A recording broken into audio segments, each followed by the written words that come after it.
Belanda balik lagi ke Indonesia, saudara. Marah tokoh-tokoh Islam, marah para ulama, marah tokoh nasionalis. Rame-rame mereka datangi Bung Karno. Kompak saat itu nasionalis, saudara, dengan umat Islam, dengan para ulama. Dia tekan, dan akhirnya tanggal 23 Januari, cuma 5 hari setelah perjanjian Radifir, 23 Januari 48, saudara, Amir Sarifuddin diberhentikan dari Perdana Menteri. Kabinetnya dibubarkan. Lalu siapa yang diangkat sebagai pengganti? Soekarno mengangkat Wakil Presiden Muhammad Hatta sebagai Perdana Menteri, saudara. Ya, kenapa Muhammad Hatta yang diangkat? Karena tokoh-tokoh Islam nasionalis minta Muhammad Hatta menyelamatkan Republik Indonesia dari PKI. Ya, Muhammad Hatta langsung ambil alih, saudara.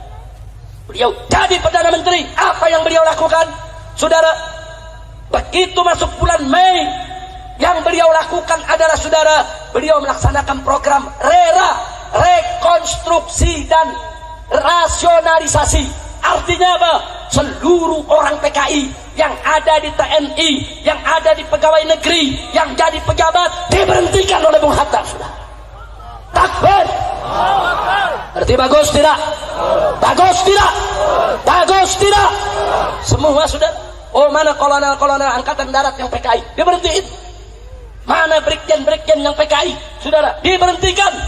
Akhirnya PKI marah, saudara. Marah. Tentara-tentara PKI nggak mau berhenti. Mereka marah. Mereka nggak mau keluar. Nggak mau keluar dari angkatan darat, nggak mau keluar dari angkatan laut, nggak mau keluar dari angkatan udara, nggak mau keluar dari kepolisian, nggak mau berhenti dari pejabat, saudara. Tetap diberhentikan. Lalu apa yang terjadi, saudara? Begitu diberhentikan, saudara, maka seluruh tokoh PKI yang masih ada di luar negeri, saudara, baik ada di Cina maupun Moskow, rame-rame turun ke Indonesia, saudara. Bulan Agustus 48 mereka gelar kongres untuk melawan Bung Hatta, saudara. Mereka merasa Bung Hatta sudah merusak segala rencananya.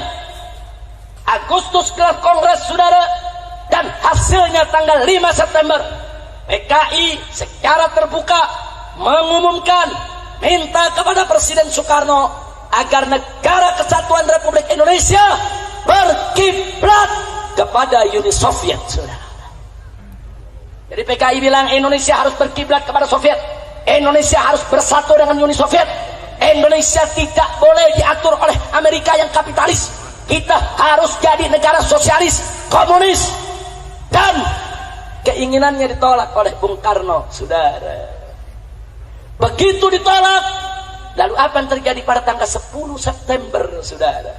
Mari kita lihat 10 September, saudara. PKI mengumumkan di Madiun satu negara baru yang namanya adalah Negara Soviet Indonesia, saudara. Ditulis Negara Republik Soviet Indonesia. Dia deklarasikan, saudara, presidennya musuh, wakil presidennya Amir Sarifuddin, mantan Perdana Menteri Republik Indonesia, saudara. Dia umumkan. Setelah itu diberikan peringatan oleh Bung Karno, bubar, stop, nggak boleh ada negara dalam negara, saudara. Nggak, mereka nggak mau tahu, saudara. Lalu setelah itu apa yang terjadi? Mari kita lihat, saudara. Begitu mereka umumkan Negara Republik Soviet Indonesia, ulama-ulama di Madiun, pimpinan pondok pesantren di Magetan, di mana-mana yang tidak mau mengakui Negara Republik Soviet Indonesia, mereka serbu, mereka bunuh, saudara. Pesantren-pesantren mereka bakar, kiai-kiai mereka bunuh, saudara. Itu terjadi dari tanggal 10 September. Gubernur Jawa Timur mereka culik, mereka bunuh, saudara. Kepala Rumah Sakit Solo mereka culik, mereka bunuh. Kepala Kepolisian Madiun mereka culik, mereka sembelih, mereka bunuh, saudara.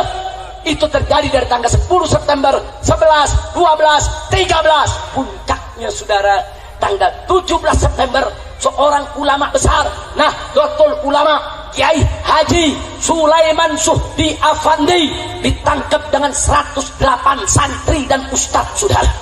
Mereka diseret, saudara, ke sebuah sumur di desa Koco, Kabupaten Magetan. Disembelih satu-satu, 108 tokoh Islam dimasukkan ke dalam lubang sumur, dibunuh, saudara. Saya bertanya, biadab tidak? Biadab tidak? Dari situ mereka rebut satu persatu, saudara. 18 September, saudara, mereka rebut Madiun. Mereka rebut Ponorogo, Pacitan, Rembang, Cepu, Purwodadi, Sukorejo, saudara, Magetan, semua kota-kota di Jawa Tengah direbut oleh mereka. Pertanyaannya, kenapa mereka bisa merebut? Mereka punya senjata. Ada militer jadi PKI, saudara. Ada angkatan darat jadi PKI. Ada angkatan laut jadi PKI. Ada angkatan udara jadi PKI. Ada polisi jadi PKI. Mereka punya senjata. Mereka nggak mau berhenti. Dengan senjata mereka, saudara, mereka rebut semua kota yang ada di Jawa Tengah. Allah, biadab tidak? Biadab tidak?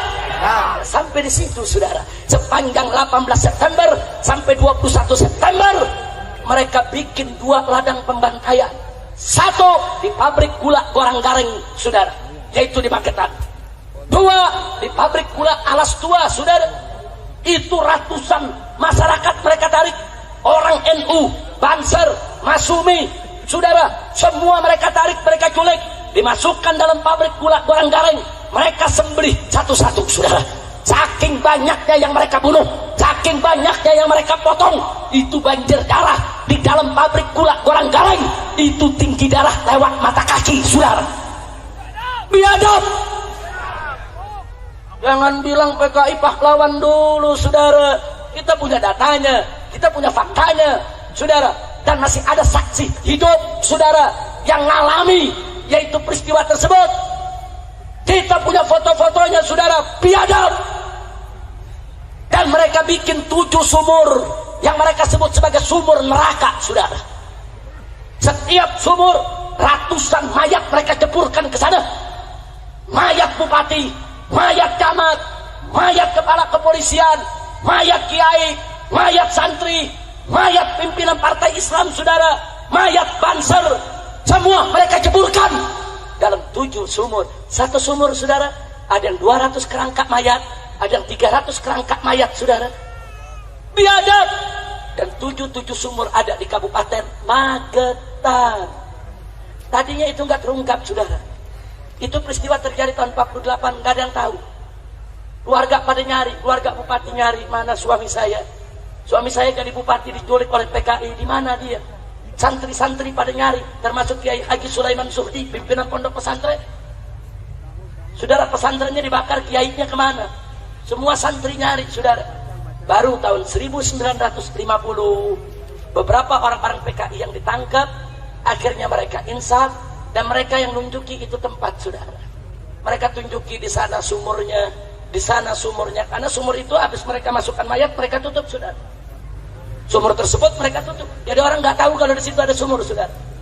Nah, baru bulan Januari tahun 1950 ribuan masyarakat Magetan, Madiun, Pacitan rame-rame turun ke sumur-sumur tadi, saudara. Mereka gali, mereka temukan ribuan mayat dari 7 kubur, dan diidentifikasi, ketemu, oh ini Bupati Blora, oh yang ini Bupati Magetan, ketemu satu-satu, oh ini yang Kiai Sulaiman Suhdinya, saudara. Mereka sembelih semuanya, mereka masukkan dalam sumur. Saya tanya, biadab tidak? Biadab tidak? Takbir. Tapi alhamdulillah, ketika itu Bapak Panglima Besar Jenderal Sudirman